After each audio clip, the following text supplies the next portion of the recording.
3 days prior, under the cover of night, as a commercial airline flew over the mid-Atlantic Ocean, a man looks out of the passenger window. All he can see is the darkness, only being reflected by the light of the moon over the ocean waters beneath them. For miles, there is no landmass, no civilization, nothing in question. As he grips a box with his left arm extremely tight, the plane suddenly experiences turbulence and in quick fashion descends into the watery depths below. Save for himself, there were no survivors. As he looked around, the plane caught aflame and in ruin, fire starting to brew from the spilled oil and gasoline from the wrecked flying vessel. Off in the distance, he sees a lighthouse. It's indistinguishable from any other lighthouse, although it is peculiar in its design. But he has no mind or wonder for its creation or for the architect. Right now, he has only the mission. He swims methodically to the lighthouse, as if it was his destiny, as if he knew what to expect, what to do when he got there. He climbs up the stairs to the sides of the lighthouse, watching as the final vestiges of the plane slide over towards its base. As he makes his way up the stairwell before finding the open doors, the only light given from that of the moon, as he shuts it behind him, walking into darkness. A darkness that is quickly met with the ambiance of light and of a man's face. He recognizes the man only as his target, the one of whom he must take out. His mission. Under the face of said man there lies a banner. A banner that reads, "No gods or kings, only man." It matches the description. Moving in a spiraling staircase that moves opposite of the one that brought him up, he descends below until finding one of two bathyspheres. Taking the first one that was closest to him, he descends into the lower depths of the waters down below. He sits in silence and says nothing. Nothing to the video that plays of the man that introduces himself as Andrew Ryan. The man who wanted to find a place befitting of his talents and caliber. A man that rejected the preconceived notions of his day. The idea that the sweat of one's own brow is belonged to anyone other than himself. He rejected the idea of communism, the idea of American capitalism, which, while beneficial, also produced parasites. Those who relied on welfare and on the handouts of others. Those who couldn't lift themselves by their own bootstraps. He rejected the idea of gods, of some mythical or something divine. That was something he detested more than anything. What good had religion brought upon the world? Save for only producing more parasites, and you could argue that from religion, it's how all other forms of hypocrisies came to be. Because to some, they thought that they should excel only to help the needs of those who cannot help themselves. Many attributing all of their charity to doing what was right under the eyes of God. But why do right to someone else when you could do for yourself? Why rely on divine intervention? Why wait for a handout from anyone, even a divine entity? Is your future not your own? Is your life not your own? Should you not grab this life and take everything it has to give you? Contrary to popular belief, no matter what you might believe in your heart, the fact of the matter is that when it comes to this life, you only get one go-round at it. You get one chance to make something of yourself. When you're dead and in the grave, that's all that is left of you. So why concern yourself for what comes after? It was only the here and the now. That is what Andrew Ryan built Rapture on. Rapture was built on the idea that you would not be bound by any limitation, such as charity or morality, where it was only through your sweat and determination, through your intellect, through your ability to outwit, outsmart, and outmove everyone else, to rise to whatever top you wish to perceive, to climb every valley. That was the spirit of Rapture. That's what it was founded on. However, Rapture nowadays was in much disarray. The man in question saw this as his bathysphere came through, arriving to his first destination. Inside of the bathysphere there lied a radio. A radio getting him in contact with a man that called himself Atlas. Of course, Atlas had become synonymous within the city of Rapture. A bit of a revolutionary, the everyman, the hard worker. He was the opposite of Ryan in every way, shape, and form. But that was no matter. No, the days of fairy tale had long since come to an end. For over 2 years now, Rapture had been enthralled in a civil war. Those who sided with Ryan and those who sided with Atlas. Although, if you had gone back in the day and asked anyone, people would have said that there were two sides of the same coin. Two men with giant ego, both of whom had people out in the streets fighting on their behalf. Sure, Atlas claimed to be a man of the people, yet whenever there seemed to be a great battle, whenever there seemed to be a need for men on the front line, why, he was nowhere to be seen. But he was the strategist, of course, the face of the revolution. The face can't die so easily and flimsily unless it was to become that of a martyr. And then there was Ryan. Ryan, who kept himself hidden in the heights above, where the social elite would gather. You could say that Ryan hid behind in his own office, drinking away his sorrows. No, he hadn't gone so low as to start splicing and start getting addicted to Adam. But the bottle, well, that was an entirely different demon. But who suffered the most? It was the average folk, the people who had nowhere to go, the children who were lost, the parents who died from overdose or some form of violence, the woman who had to sell herself on the streets of Rapture to make a living, the man that lost everything because his business couldn't keep up any further.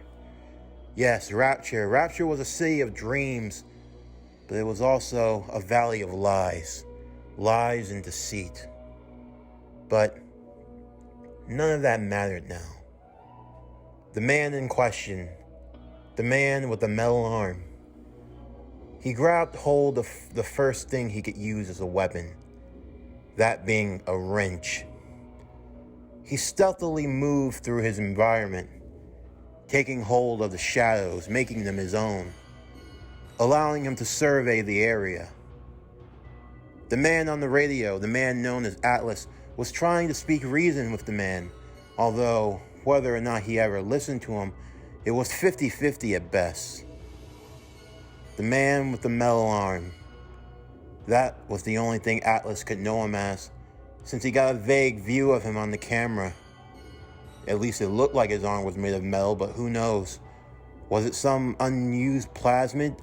Some new power that he hadn't heard of? Or maybe now people were grafting robotics onto their bodies. This had turned into sci-fi horror. Atlas at least asked for a name. A name. That was the one thing that escaped him. What was his name? That was the one thing he didn't know. among many things. In fact, he didn't remember much. The only thing he remembered was that around 3 or 4 days prior, he awoke. He awoke from a cryogenic state. He found himself in a dark and dingy room, surrounded by 12 men, all dressed in suits, with an armband of a skull with multiple arms around it. They handed him a tape recorder, as were their instructions. The tape recorder leaving only a message from a woman's voice. The words were, well, inconspicuous in and of themselves, but it was a coded message, one that only he can understand. After all, the woman that recorded the message had been involved in his programming. At first, he was deemed a failure, a failed experiment from days gone by following World War II. But now it seemed as though it was time for him to live his usefulness. When the recording ended, he stood from his seat, and then he proceeded to kill every man that was in that room. He killed them methodically, easily, efficiently, without any care, rhyme, or reason. As he was done with them all, he left the facility, but not before destroying it, burning every room, every piece of incriminating evidence. There was nothing left behind. Once he was finished, he took his instructions that led him to that plane ride, that now led him to Rapture. Making his way through, he would come to learn that he was in a specific wing, known as the medical pavilion. This was one of the few bits of advice that he took that was any of use to him. From what he had learned from the man on the radio, the man who called himself Atlas, he needed to find the key to get to the bathysphere that would lead him to the next leg of his journey. The medical pavilion was run by a doctor, a surgeon by the name of Steinman, Dr. Steinman. Dr. Steinman originally came to Rapture because he viewed himself as a revolutionary in terms of cosmetics, of what one could do with the face and the human body to bring it to true perfection. In fact, the Mad Doctor believed that it was the goddess Persephone that spoke to him, that blessed his hands and gave him the ability to do what he did. Although, to many, Dr. Steinman was a quack. He was a nut job. At first, it was simple enough in Rapture to just do cosmetic surgeries, to fix up a scarred face, a woman that wanted to doll herself up for her man, those sorts of things. But then Adam came into the picture. The power of Adam, the power to rewrite someone's own genetic code. You could say that Adam became the game changer, if you will. Increased strength, speed, brilliance, the power to manipulate elements on a subatomic level, to conjure up the very elements of nature in and of themselves, and sometimes not just one or two or three, sometimes up to 4 or 5, maybe even 6. This was known as splicing, mixing up your genomes. But of course, that in and of itself was dangerous. Because you see, after a while, it became addictive. It wasn't just enough to have the atom. You needed the supercharge. You needed that vial of Eve that went with it. It was almost funny when you thought about the names of Adam and Eve. The two substances that caused so much pain and destruction for our civilization. It was almost like something out of the Bible. Something that would have been considered contraband in Rapture. Although, It would leave you to question why such a place would be named Rapture, but looking back at it now, it was a fitting name. The Rapture, the day of judgment, the day that would mark the end times. That's what it was. That's what all of this was. This wasn't about escaping gods. It was about placating to a man that thought he was a god.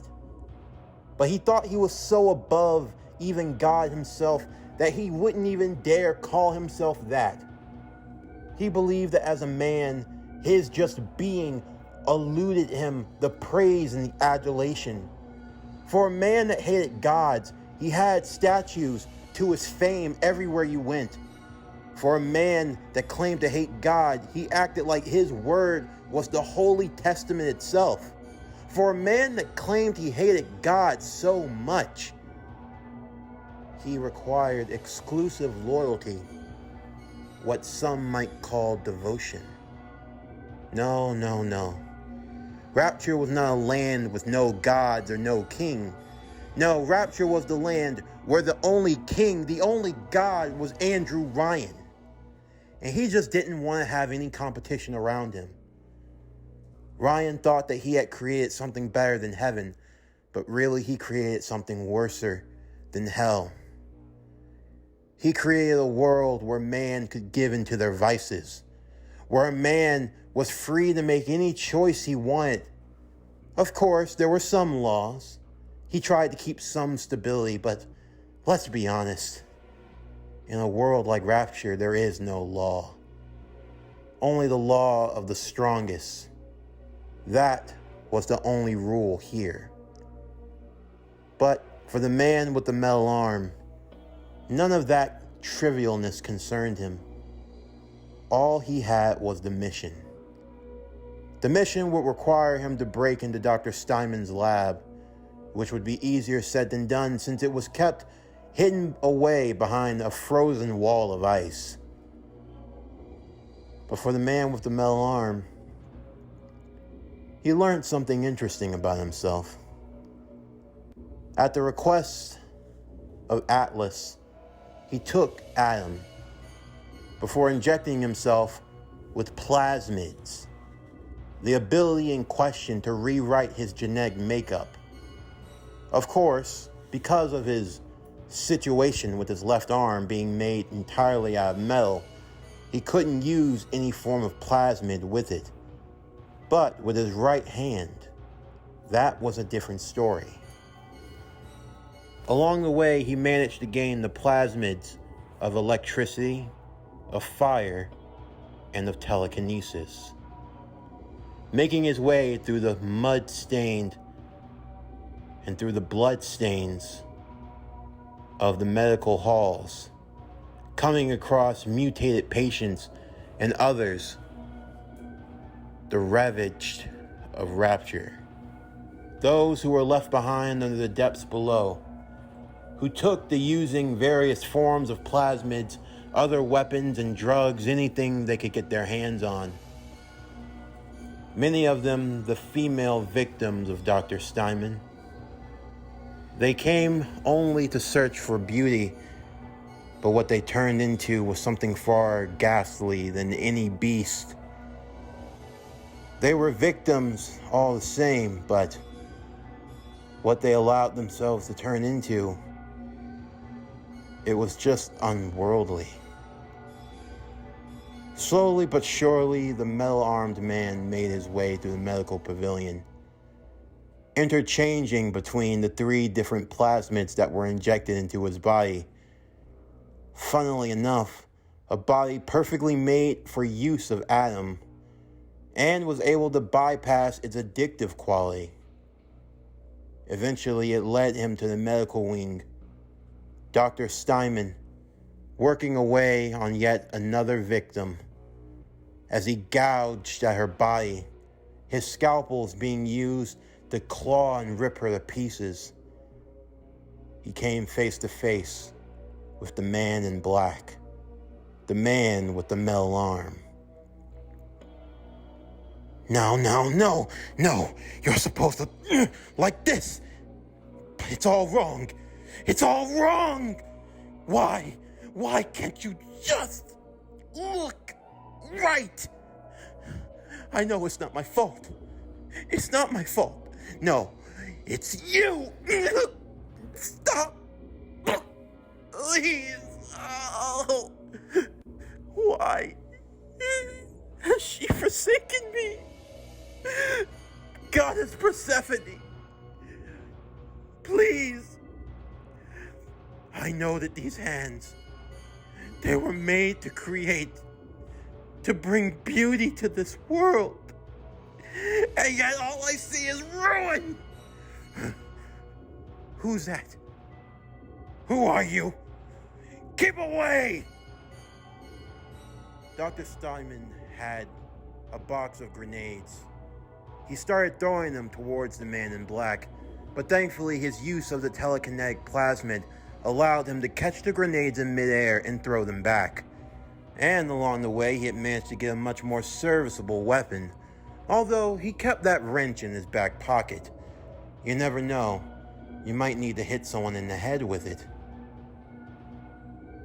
A battle would engage with the doctor inside of the boiler room of the medical pavilion, with him eventually being able to kill the doctor and take his key.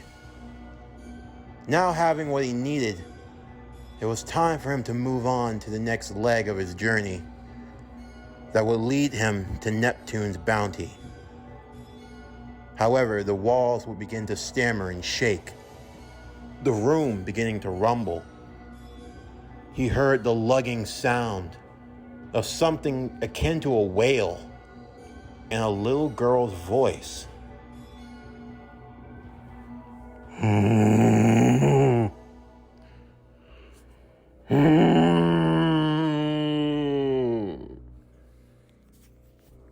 This way, Mr. Bubbles. This way. Hop up now. Let's hurry. The sound of the monstrous lumbering beast, who looked akin to that of an underwater diver, all round and circular with a drill for a hand, being led by what appeared to be a small girl.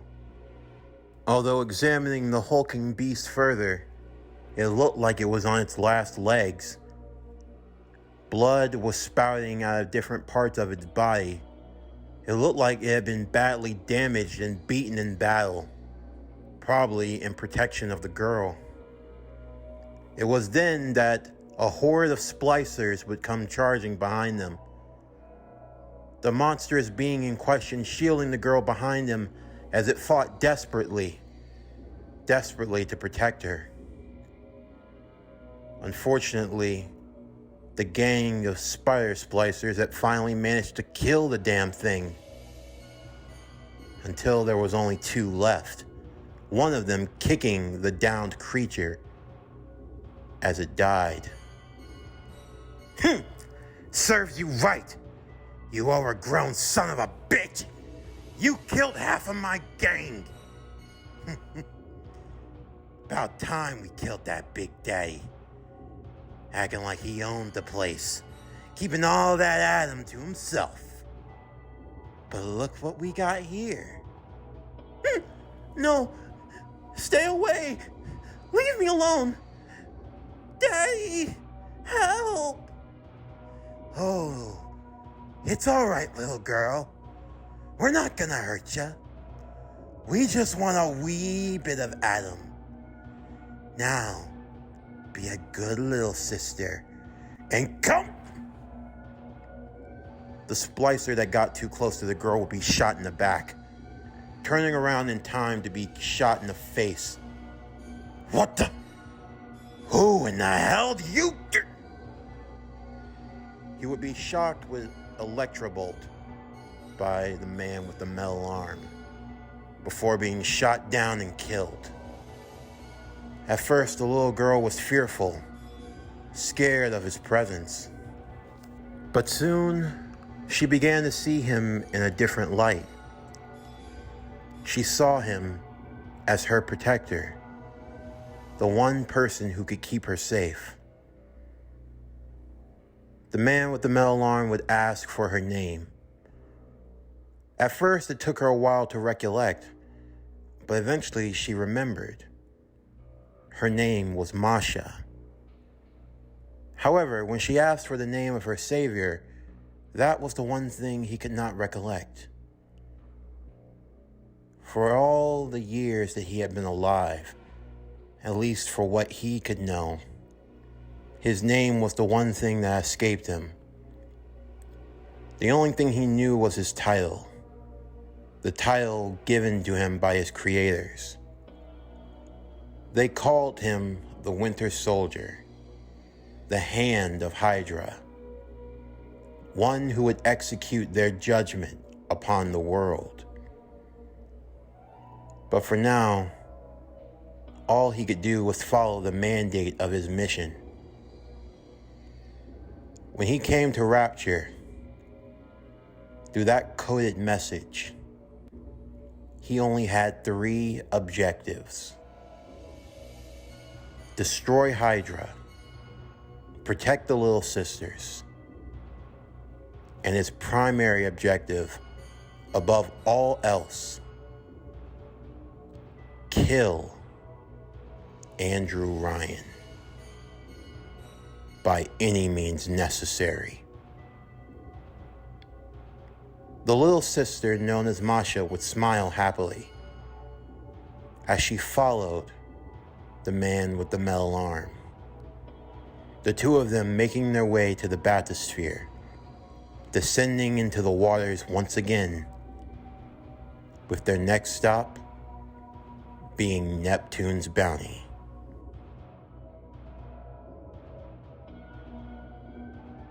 This concludes BioShock Secret Empire. What if the Winter Soldier was in BioShock Part 1?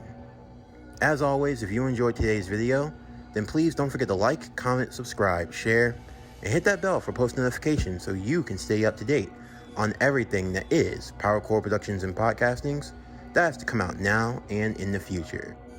Stay tuned tomorrow evening as we'll continue with What if the Winter Soldier was in BioShock with Part 2.